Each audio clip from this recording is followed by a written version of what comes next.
Sa voisine l'amène prendre un pot dans un snack. Arrivée là-bas, après qu'on serve leur boisson et qu'elle se rassure que cette dernière a pris la première gorgée, elle prétexte qu'elle n'a pas fait pipi et elle ne revient plus. La sœur décide d'aller maintenant payer sa facture parce qu'après plusieurs heures, elle a vu que celle-là n'est plus là. C'est ainsi qu'elle part chez le barman. Le barman lui dit que sa bière qu'elle a pris coûte 1,2 million. Elle reste comme ça, elle veut jeter l'air. Malgré ce qu'elle faisait, après que le barman ait dit ceci, il ne la gérait plus. Alors, elle a tellement parlé, il ne répondait pas, elle a décidé qu'ok, peut-être tu ne veux pas ton argent et pas avec. Sauf que quand elle veut sortir, elle ne trouve plus la porte de sortie. Et après une série d'événements mystiques qui se sont passés, que je vais vous détailler au cours de cette vidéo, il a fallu que cette dernière parte au pont du Vouri pour remettre l'argent à un fou sans visage. Famille, l'histoire-ci, écoutez vous-même dans les moindres détails le récit de ce fait divers qui s'est passé à Douala et qui secoue toute la population camerounaise et la toile camerounaise en ce moment. Écoutez. Oui, Madame Alicia, l'histoire que je vous raconte, c'est une histoire réelle qui s'est déroulée à Douala, à Dépanda. Donc, c'est un jeune couple qui a aménagé dans un nouveau quartier. Et une fois là-bas, ils ont trouvé une voisine qui était là depuis longtemps. Et c'est comme ça qu'au fil du temps, ils ont développé une petite amitié entre voisines. Elles avaient l'habitude de sortir ensemble, manger ensemble, prendre un peu du temps pour parler. Bref, elles étaient tout le temps ensemble, elles s'entendaient bien. C'est comme ça qu'un jour, l'ancienne voisine dit à la nouvelle que on a ouvert un snack là et qu'elle aimerait qu'ils aillent là-bas découvrir. Et c'est comme ça que la nouvelle voisine a accepté. Les deux sont donc allés au Sinac. Sur place, là-bas, elles ont commandé un pot. Le temps qu'elles étaient en train de prendre leur pot, l'ancienne voisine a dit à la nouvelle qu'elle arrive, qu'elle va faire pipi. Et c'est comme ça que la nouvelle reste, elle attend que l'ancienne revienne. L'ancienne ne revient pas. Elle va donc vers le barman. Elle dit au barman que combien coûte leur facture pour qu'elle paye. Le barman lui dit que ça coûte 1,2 million. Et elle a d'abord pris ça pour de la blague. Elle dit au barman que non, ouais, dis-moi, parce que je dois partir. Le barman lui dit, c'est comme je vous ai dit là, madame, ça coûte 1,2 million. Et prise de colère, elle décide de sortir pour rentrer. Elle cherche dans la porte de sortie. Elle ne trouve plus la porte de sortie.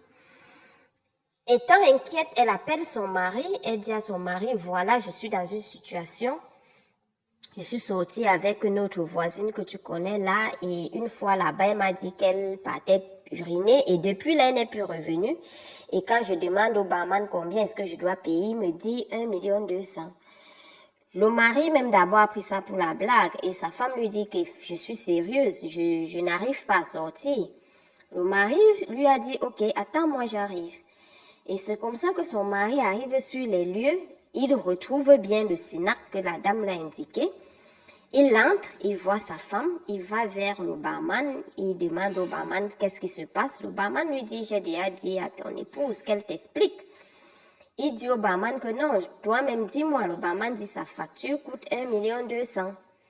C'est comme ça que le mari essaie un peu de menacer le barman et tout. Le barman ne les gère même pas. Il veut sortir, il dit à son épouse, allons. Lui-même, il ne retrouve pas la porte de sortie. Ils comprennent directement que c'est pas simple. Il appelle donc un ami policier, il dit je suis dans une situation, viens me retrouver à tel endroit. Il indique le lieu à son ami policier. Son ami policier arrive avec toute une équipe. Il rappelle le monsieur, il dit mais moi je vois pas le Sinac. Le monsieur lui dit c'est à tel endroit. Il dit oui je suis sur cette rue mais je ne vois pas le Sinac.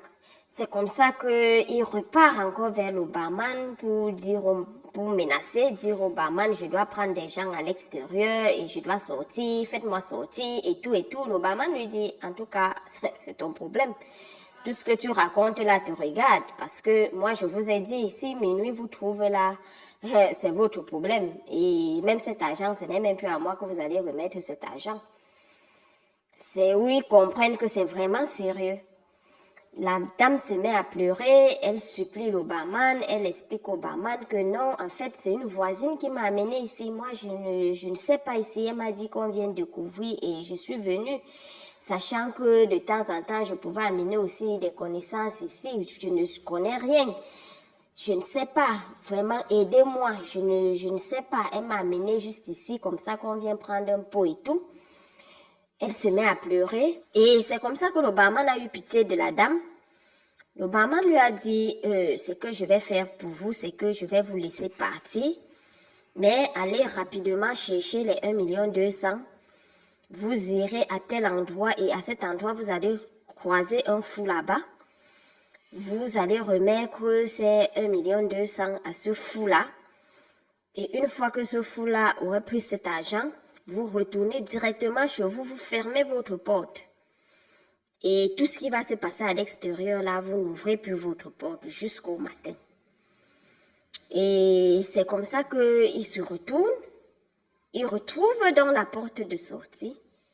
Ils s'en vont rapidement chez des connaissances, chez des proches, supplier qu'on leur trouve un peu d'argent. C'est comme ça qu'ils trouvent 1 200 000 avant minuit. Ils s'en vont où le barman leur avait indiqué. Ils arrivent, ils trouvent effectivement un fou sur le lieu. Ils tendent de l'argent au fou. Le fou cache son visage et le fou tend la main par derrière. Il prend cet argent. C'est comme ça que le monsieur et la dame retournent rapidement chez eux. Ils entrent chez eux, ils ferment les portes. Et peu de temps après, donc, la dame qui avait amené son épouse au Sinac vient. Elle frappe à la porte voisine, s'il te plaît, ouvre, s'il te plaît, voisine, ouvre, je vais tout expliquer, pardon, ce n'est pas ce que tu penses, ouvre-moi, pardon, tout en pleurant. Et la dame n'a pas répondu de l'intérieur, son mari et elle. C'est comme ça que, après quelques instants, ils écoutent encore à l'extérieur leurs propres enfants qui sont plutôt à l'extérieur en train de leur supplier que maman ouvre la porte, tu nous as fermés dehors, ouvre la porte. Le monsieur et la dame s'en vont dans la chambre de leurs enfants. Ils voient que leurs enfants sont bel et bien en train de dormir, mais la voix de leur enfant est à l'extérieur. Donc, quelqu'un utilise la voix de leur enfant à l'extérieur pour leur faire ouvrir la porte. Et ils n'ont pas ouvert. À quelques minutes, que minuit arrive, c'est comme ça que ils entendent une forte voix à l'extérieur qui leur ordonne d'ouvrir, une pression sur la porte et tout. Et ils sont toujours restés calmes. Après, donc, ils n'ont plus rien suivi. Très tôt dans le matin, ils ont juste suivi des pleurs, des cris et tout et tout. Ils ouvrent donc la porte, ils s'en rendent compte que la voisine qui avait amené la dame au Sinac là est décédée. Et d'autres voisins sont en train de pleurer, les gens sont en train de crier, on l'a vu hier, comment la vie est comme ça et tout, nous étions ensemble hier, comment, à peine, qu'est-ce qui a bien pu arriver et tout. C'est comme ça que la famille de la dame vient donc sur les lieux. Une sœur de la dame se met à parler. Hey, nous irons chez sa copine là, c'est elle qui a fait ça à ma soeur. Ma soeur m'a appelé hier. Ma soeur m'a appelé hier et tout. C'est comme ça que le monsieur et sa dame se rapprochent de la sœur de celle qui est décédée pour lui dire que mais qu'est-ce que tu racontes là? C'est comme ça qu'elle dit en fait ma soeur m'a appelé hier en pleurant, en me disant que elle va mourir. Je n'ai pas compris le pourquoi elle disait qu'elle va mourir. Je lui ai demandé de m'expliquer ce qui se passe. Elle a donc dit à sa sœur qu'elle va mourir. Elle n'a pas pu sacrifier quelqu'un. C'est comme ça que le monsieur et sa dame s'en rendent compte que la voisine les avait amenés là-bas pour le sacrifier. Et c'est comme ça que la sœur de la dame va plus loin en disant, ma sœur m'a appelé, elle m'a dit que c'est telle de ses copines qui l'avait amenée dans une tontine.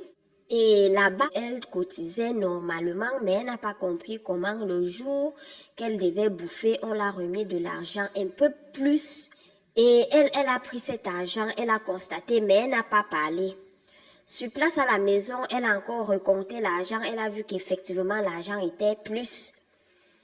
Et elle a utilisé cet argent. Et elle a fait des choses pour la maison de sa mère, pour ses frères et tout. Elle a utilisé cet argent.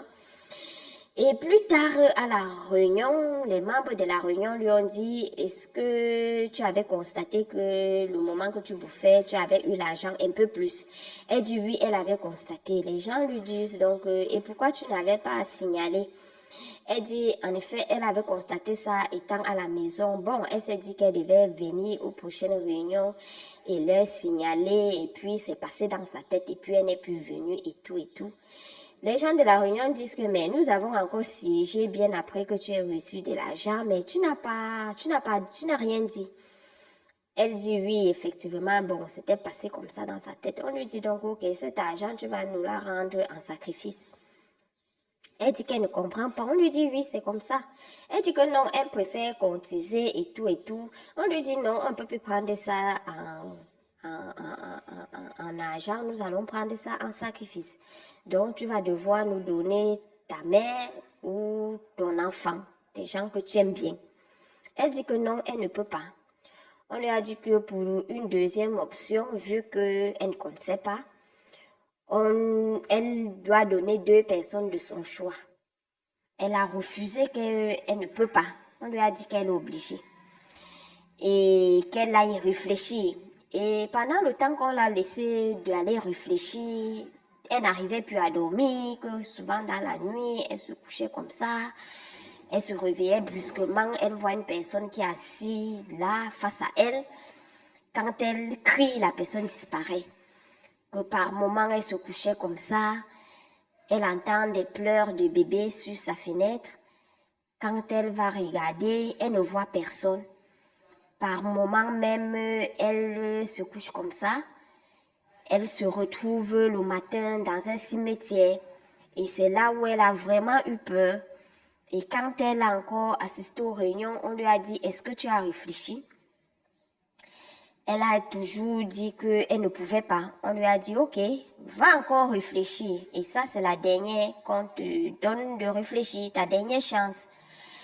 Et c'est comme ça que pendant qu'elle a pris tout ce temps-là, quand elle partait, elle fuyait même souvent son domicile, elle partait dormir même chez une sœur, une fois là-bas, tard dans la nuit, elle va se retrouver qu'elle est couchée peut-être avec un animal. Quand elle crie, elle s'en rend compte que non, c'est sa sœur. Et pourtant, elle a vu un animal. Donc, c'était bizarre. Elle a vécu des choses bizarres. Même en journée comme ça, elle marchait. Elle voyait des visages bizarres comme ça là. Et quand elle criait, elle s'en rendait compte que non, ce sont des êtres humains et qu'elle est bel et bien en plein jour. Donc, ça lui faisait un peu genre perdre la tête.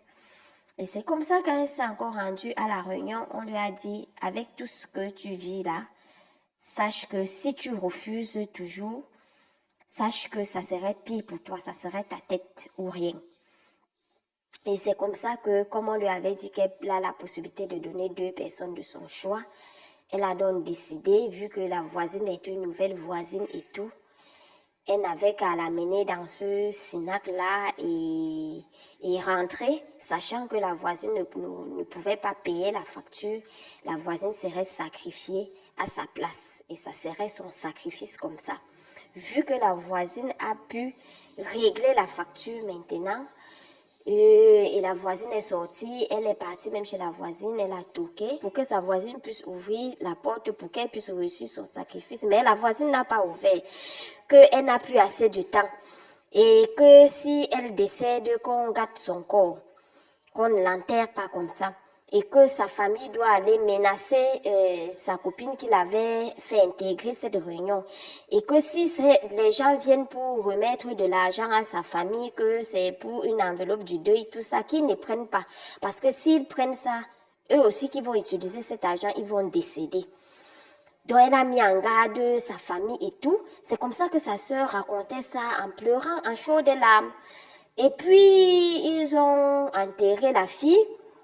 Et la voisine là, qu'elle avait amenée au Sinac là, elle a même déménagé. Et même jusque là, elle est tombée malade, gravement malade. Hein? Elle est tombée gravement malade. Elle aussi, elle a failli mourir. Partout là où elle partait, on lui disait que tu as bu, donc tu as mangé un agent qui n'était pas bon. Tu as mangé un agent qui n'était pas bon. Elle a failli mourir et c'est comme ça qu'elle voyait la voisine qui l'avait amenée au SINAC là dans les rêves, à tout moment, tout ça. Donc, elle était aussi obligée d'aller faire un travail sur elle pour pouvoir couper les liens avec cette voisine avec qui elle s'était attachée. Donc, ça a vraiment été difficile pour cette fille-là.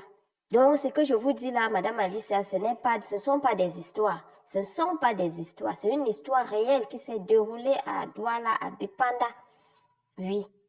Donc, vraiment, il faudrait que des gens fassent très attention avec des pots qu'on prend par-ci, par-là, des petits cadeaux, tout ça, des gentillesses inutiles, qu'on arrive dans des quartiers, on tombe sur des gens qui veulent nous aider et tout avec leur service. Vraiment, c'est très dangereux. Il faut prendre le temps de trier. C'est une histoire réelle. Famille, vous avez écouté cette histoire. On a pour habitude de dire que quand tu aménages quelque part, il ne faut pas faire trop les amitiés tant que tu ne connais pas qui est qui. Certaines personnes vont penser que quand tu te comportes comme ça, c'est parce que tu veux prouver que je ne me mélange pas. C'est parce que tu veux prouver autre chose. Sauf qu'il y a certaines personnes qui le font, qui agissent ainsi parce que ils veulent d'abord savoir à qui est-ce qu'ils ont affaire. Parce qu'ils veulent savoir d'abord qui est devant eux, qui se présente devant eux. Donc, j'espère qu'après cette histoire, après avoir écouté les détails de ces derniers, si tu as encore un voisin qui vient d'aménager quelque part et dont tu essayes, même malgré que tu sais que tu es une bonne personne, il va de soi à vouloir établir le contact et que cette personne est réticente, n'en veux pas la personne. Rappelle-toi juste cette histoire et tu te dis que, peut-être la personne aussi avait écouté ça et a décidé que dorénavant, elle va un peu prendre la température, histoire de savoir mieux à qui est-ce qu'elle a affaire. Moi, je pense sincèrement que dans cette histoire-ci, le barman lui-même, tel que vous avez compris, il a écouté la sincérité de cette dame. Il a vraiment compris que cette femme aurait pu chercher mieux, mais elle a vraiment piégé. Et il a, si on va dire, avoir un air de compassion qui a pu aider cette dernière. Sinon, s'il était resté ferme, il ne s'en tenait qu'au plan. Je pense que cette voisine aurait reçu son sacri et aujourd'hui, on n'aurait pas eu cette version ou alors une toute autre version où on n'allait même pas du tout savoir. Donc, j'ai toujours pour habitude de vous dire, les histoires qu'on raconte ici, là, certains qui sont toujours en train de dire que c'est pas ça. En tout cas, vous avez écouté vous-même. Il n'y a pas quelqu'un qui va dire que le Cameroun, là, qui n'a pas écouté l'histoire, si là. Mentionne en commentaire, renchérie, parce que là, c'est fort, hein, Adama. C'est fort, hein. En tout cas,